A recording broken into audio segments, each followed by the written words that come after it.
Hello and welcome back to the Missional Vocation Pathway. It's our third video in the fourth module. We're talking about philosophical systems of the world in this video. We've already talked about the biblical theme of exile, how that really defines a framing for how to view the world. We've talked about how as exiles we're tempted to either conform to the culture around us or escape from it. In this video, we're going to talk about a few of the philosophical systems of our culture, and in the next video, we'll cover some economic systems. When we talk about philosophical systems, we're going to address secular humanism and pluralism, and when we talk about economic systems, we'll discuss capitalism and consumerism. Now, these are four huge topics, and we could easily spend hours on each of them. So the goal here is really to have an overview of these ideas. We're not going to be as in-depth as we could be, but hopefully this discussion will help us to recognize some of the forces that are present in the culture that we live within. To start, we're going to talk about secular humanism. This is really the dominant worldview of the place that we live. And in thinking about worldview, it's helpful to understand what exactly we're talking about. There's this old story that was told that might help.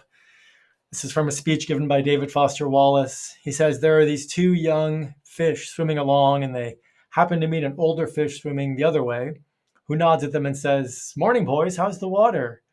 And the two young fish swim on for a bit, and then eventually one of them looks at the other and says, "What the hell is water?" See, worldview is like this. It's something that we live in, it's something that dominates our existence, and that 99% of the time we are not aware of. We just don't notice it. We don't know what water is if we're fish because we've never not lived in water. We've always lived in our worldview. Now, sometimes you notice a worldview, particularly when you move from one culture to another, or when you travel, or when you talk to people who've been displaced. So what we want to do now is really try to recognize the worldview that we live in, stand back from it for a minute and observe what's true. So our goal is to recognize this worldview, and we want to be careful as we do that, not to slip into criticism or defense or attack.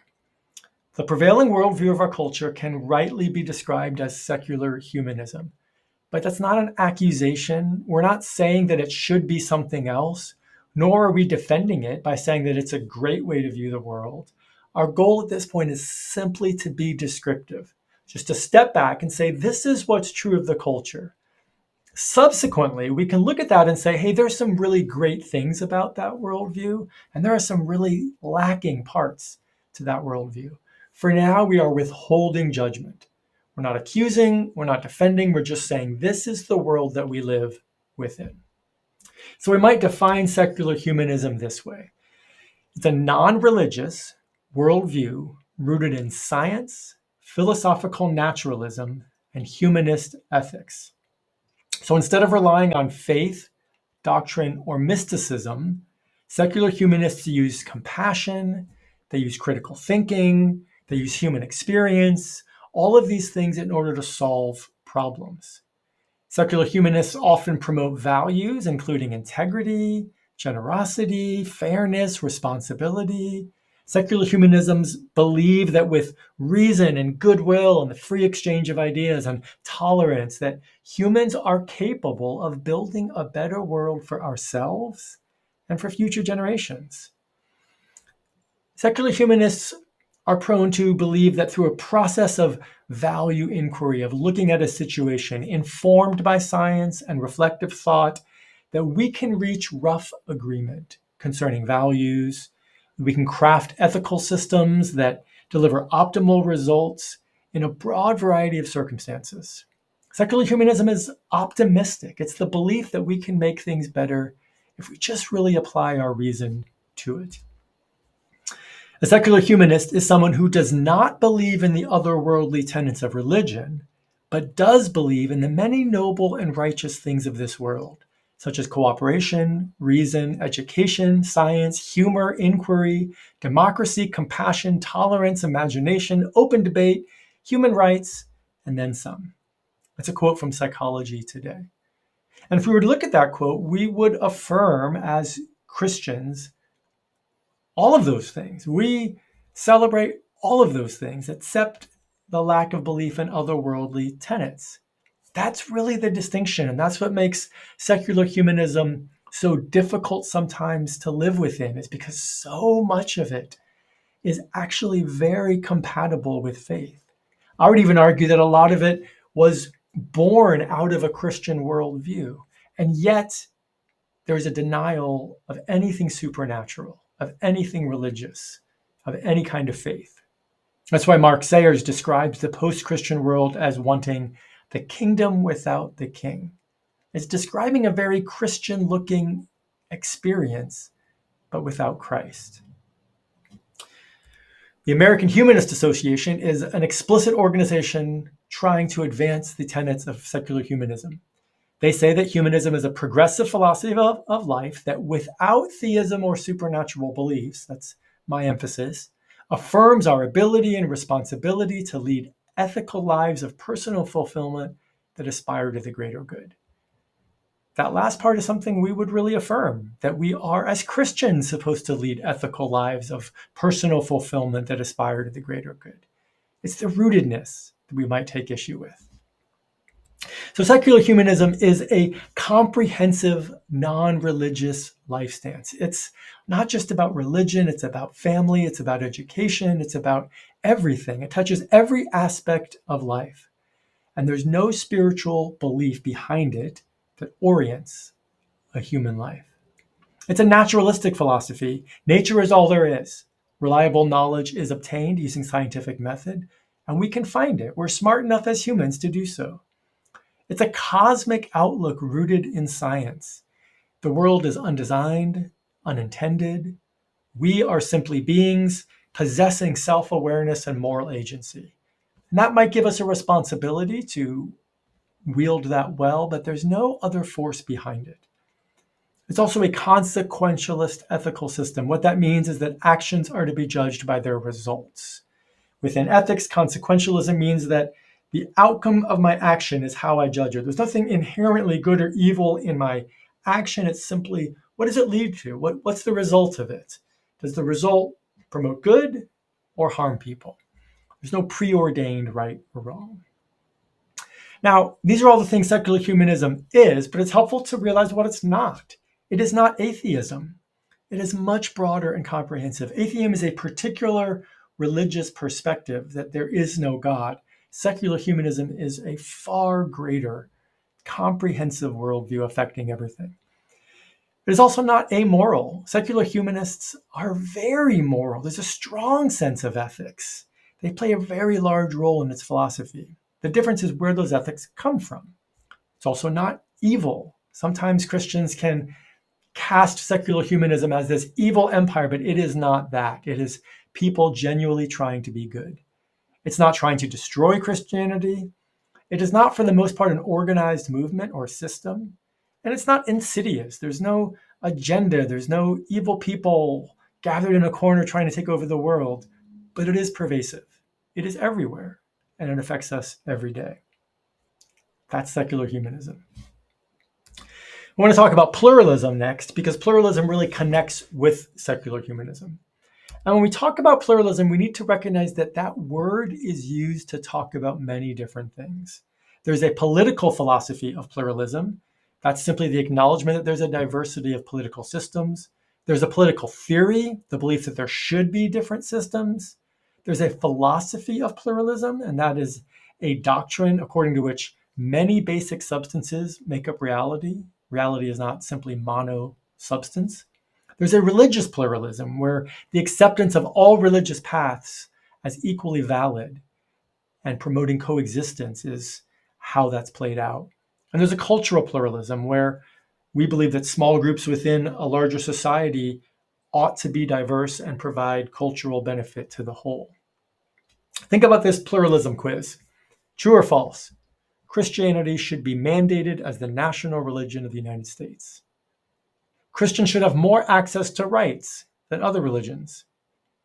My workplace should cater to Christians more than other religions because we are headquartered in the United States. I would be in favor of a law requiring people to attend church.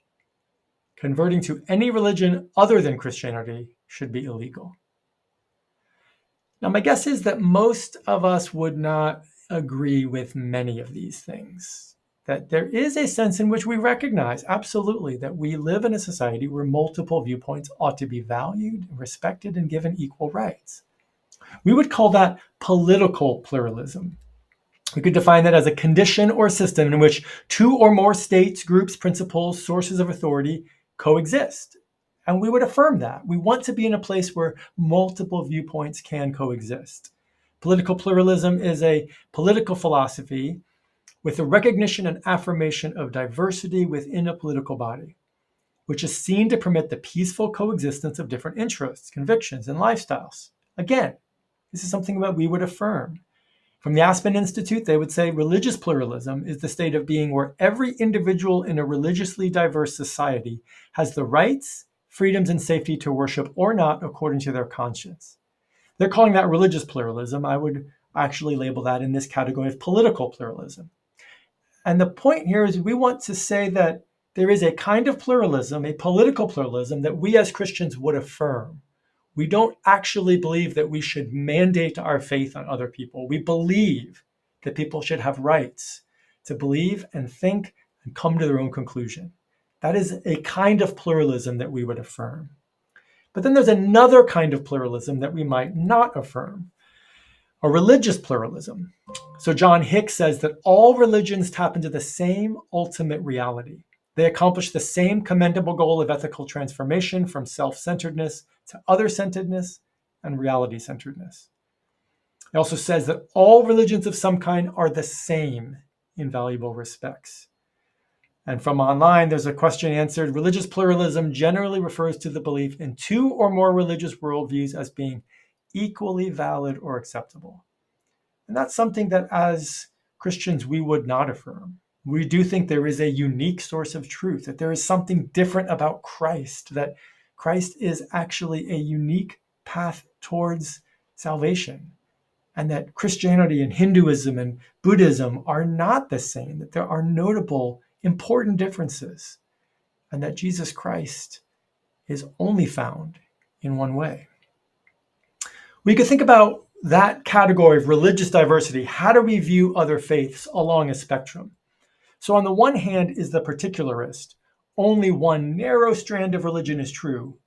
Others are false. We might say that there are a few Christian groups who believe that you have to be baptized into this particular church or this particular denomination if you're going to go to heaven.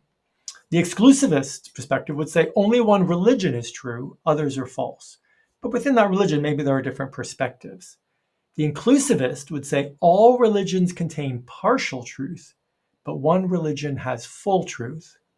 A pluralist might say all religions are on a path toward the same eventual goal of salvation. That is, they all are kind of converging towards something. And the universalist would say all of those different religions are actually on the same path. They're all pursuing the same goal in different ways. Everyone is on a path towards the eventual goal of salvation, religious or not.